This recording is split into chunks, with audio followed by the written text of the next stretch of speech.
새해가 밝았네요. 네, 2025년도 1월 달입니다. 나라가 정말 어수선합니다. 예, 그건 노코멘트 하겠습니다. 네. 멋진 경찰을 기대하며. 네, 일단은 저도 현실을 살아야 되니까 너무 휘둘리지 마시고요. 제가 알아서 할게요. 네. 저희가 그동안 신탁에 관련돼서 계속 진행해 오다가 네. 몇 주간 저희를 또 쉬었습니다.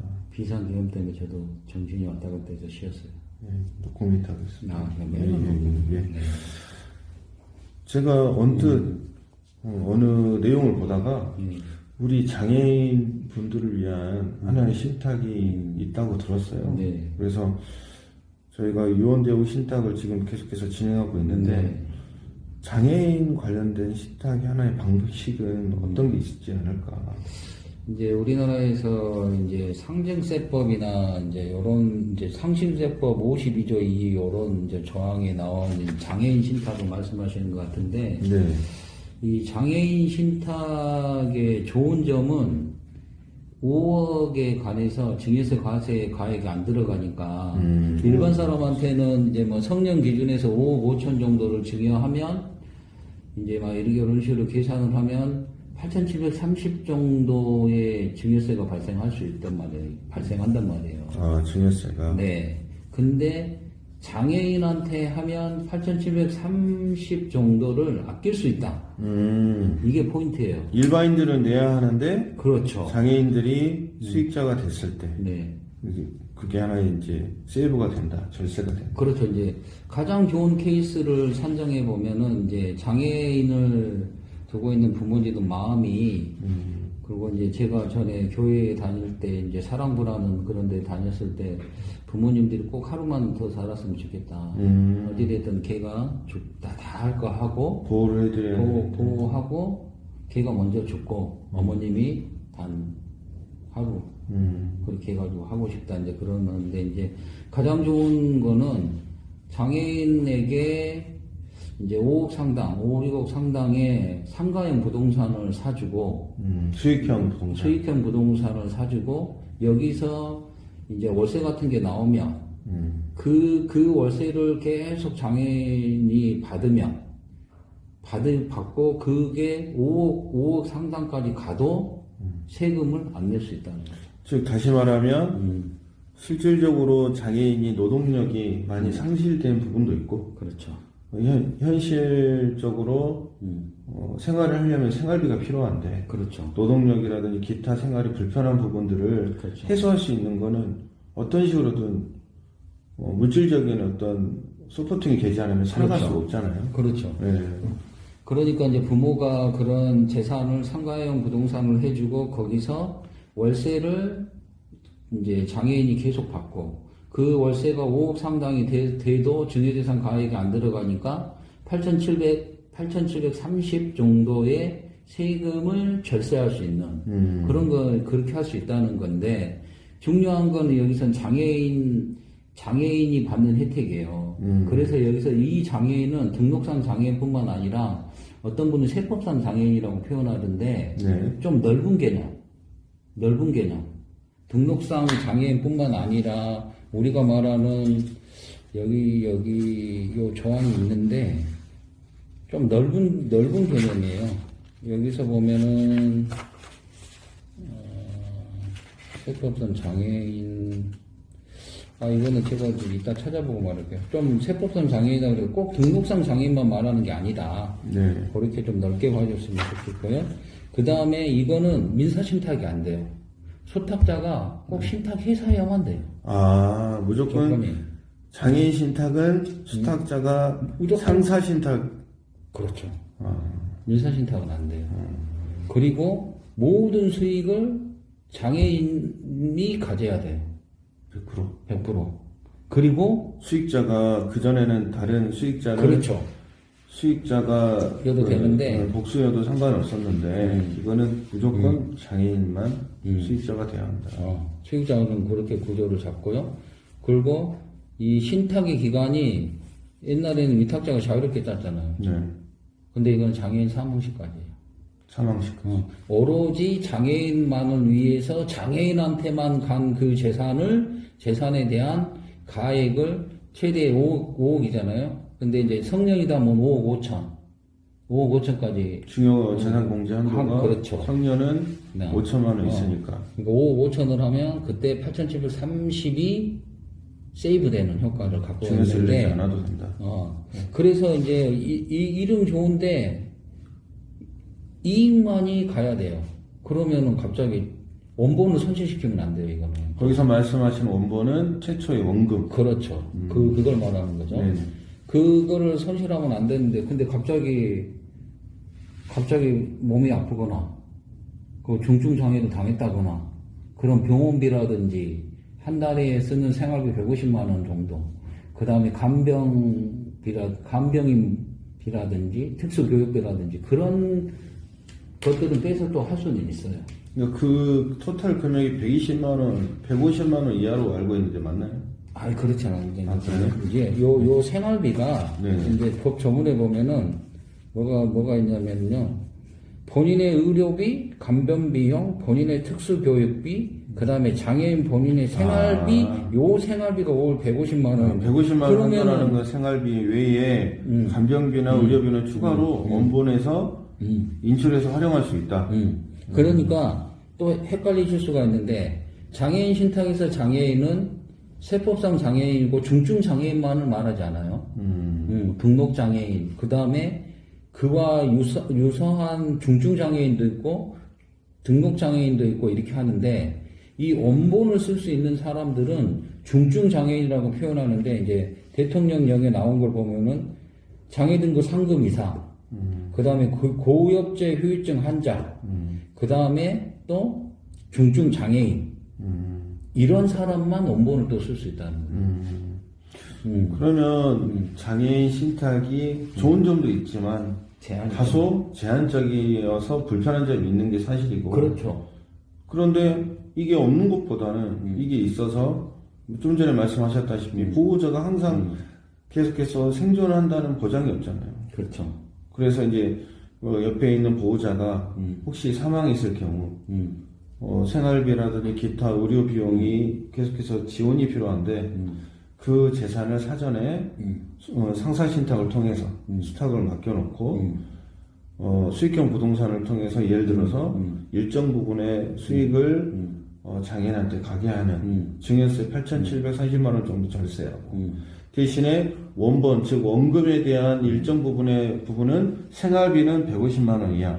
그렇죠. 그 다음에 간병비나 그 기타 치료비는 추가로 원본을 손실하더라도 이렇게 인정할 수 있는 범위 내에서 한다. 헷갈리시는 건 아니죠? 아닙니다. 이건 네. 중증 장애인, 이제 내가 이제 표현을 중증 장애인이라고 그러는데, 장애 등급 상급 교육, 이거는 중증 장애인들만 가능하다. 그렇죠. 명목상 장애인이 아니고 중증 장애인만. 아마 원본 이렇게 해주는데 원본을 계속 써놓으면 편법이 될 수 있다. 편법이 될 수 있으니까 막는 것 같은, 막아 놓는 거예요. 근데 이제 요런 원본 인출에 이제 이렇게 하면은 장애인 보호가 좀 유명무실해질 수 있으니까. 그렇죠. 중증 장애인 조금 원본 인출의 범위를 좀 더 넓게 해주는 게 어떻겠냐. 저 이제 그런 문제점으로 제시하는 게 그런 거예요. 이 제도에 대해서 조금 더 유연하게, 좀 더 유연하고 확대돼야 되겠다. 예. 이제 그렇게 생각하고, 그러면은 또 장애인 신탁을 했을 때 많이 들어오는 질문이, 요 기간이 또 보통 신탁은 기간을 자유롭게 두잖아요. 물론 위탁자 사망시로 많이 하는데, 이것도 그 장애인 사망시까지란 말이에요. 그러면 장애인이 사망해 버렸으니까 수익을 만약에 상가로 해가지고 못 받았어요. 그러니까 이제 수익형 부동산이 아니고 그냥 아파트였다. 그러면은 누가 이 수익을 받겠냔 말이에요. 죽어버렸는데 수익자. 그래서 이제 신탁법 101조에 따라서 장애인이 최초의 원본 신탁의 수익자인 장애인이 사망을 했을 경우, 그렇죠. 예, 그 신탁 계약의 기속 거래자를 정해놓으면 그렇죠. 그 사람에게 기속된다 이렇게 나와 있네요. 그렇죠.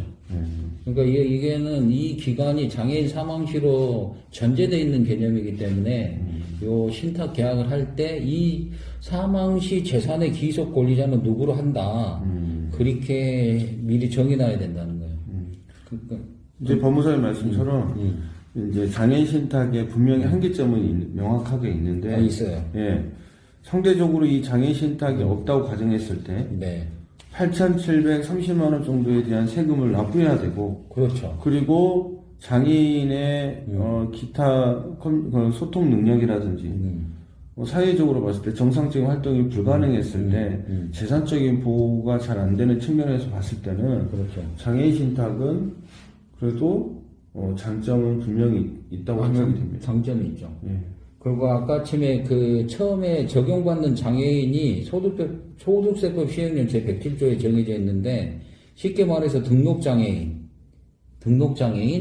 그 다음에 국가유공자 등 예우 및 지원에 관한 법률에 의한 상의자, 이와 유사한 사람으로서 근로능력이 없는 사람, 그리고 또 중증환자, 이런 사람들. 결론은 근로능력이 없는 상태의 사람들을 주로 말하는 그렇죠. 예. 그러니까 이제 정리하면 장애인 신탁에서 5억에 대한 그 증여세 가세 표준에 안 잡힐 수 있는 장애인은 우리가 말하는 등록 장애인, 그 다음에 상의자, 근로능력이 없는 사람, 중증 환자, 요렇게 네. 된다. 네. 그리고 원본을 훼손시키지 않아야 되는데 원본을 훼손시킬 수 있는 사람이 있는데 우리가 표현하는 중증 장애인, 장애인 등급 3등급 이상. 그렇죠. 네. 그 고엽제 환자, 그 다음에 중증 장애인, 네. 이런 사람들은 가능하다.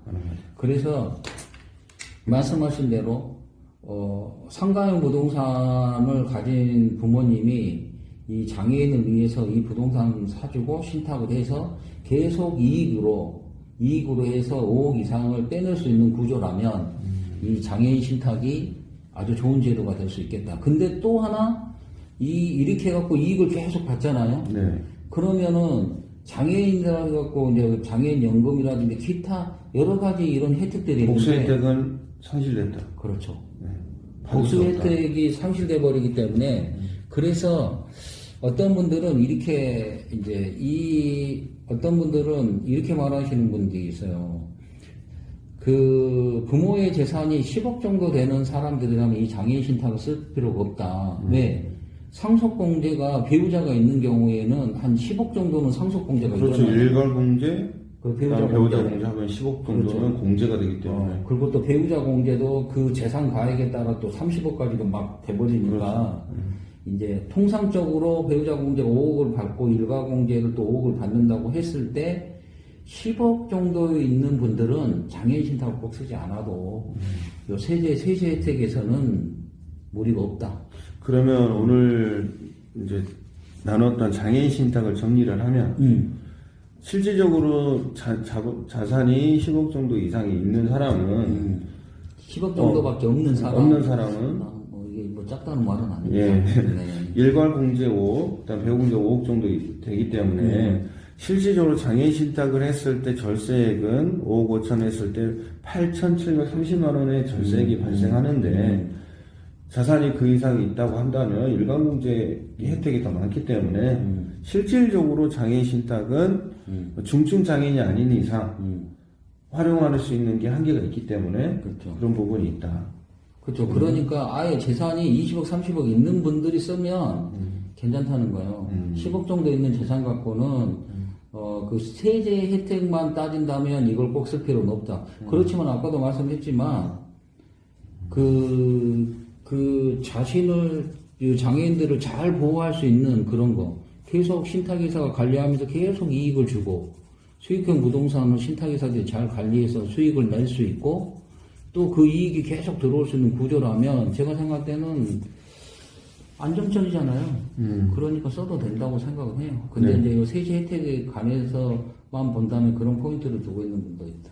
그리고 마지막으로 우리 국가적으로 장애인들 복지가 있는데 복수 혜택은 안 되니까. 안 된다. 어. 그걸 꼭 유념하셔야 될 것 같아요. 그렇죠. 예. 네. 지금까지 강동수 법무사님과 함께 장애인 신탁에 대해서 알아봤습니다. 네. 다음에는 좀 더 유익한 내용으로, 물론 신탁입니다. 네. 저희는 신탁만 합니다. 네. 한 가지만 팰 거니까. 네. 이거 또